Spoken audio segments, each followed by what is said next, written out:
George Zimmerman's shocking arsenal of guns and ammo. He didn't brandish a gun. He had his hand on the gun. You put your gun in my freaking face and told me to get the out. George had a concealed weapons permit. I believe there's one judge, and that's who we should all answer to.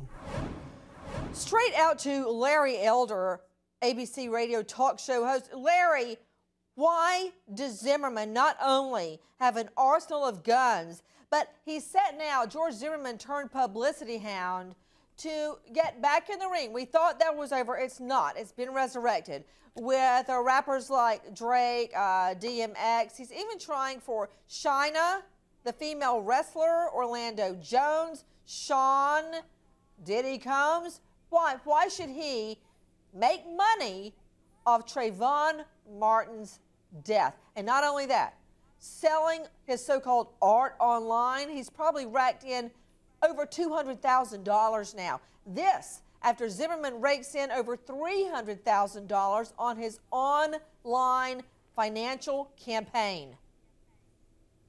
Nancy, I don't know the definition of arsenal, let alone shocking arsenal, the adjective that you use, but it would shock me if George Zimmerman, probably one of the most hated men in America, did not have self-defense material.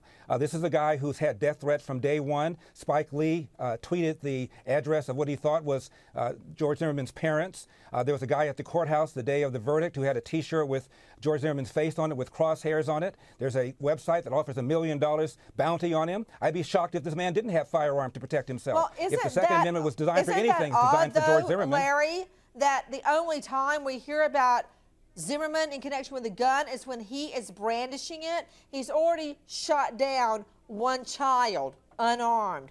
Then he has this fight with his wife.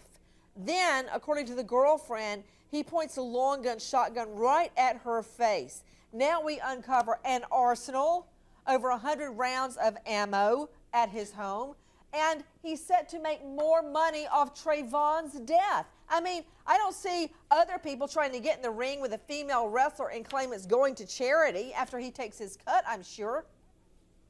Nancy, last I checked, George Zimmerman was found not guilty. He therefore has a right to keep and bear arms. The Second Amendment applies to him. The First Amendment applies to him. This idea that George Zimmerman somehow should be singled out as some sort of poster boy for the proliferation of handguns in America is insane. Hold on. He's not being singled out. Not everybody in this country has gunned down an unarmed youth. Not everyone has pointed a shotgun in the face of their girlfriend. He has.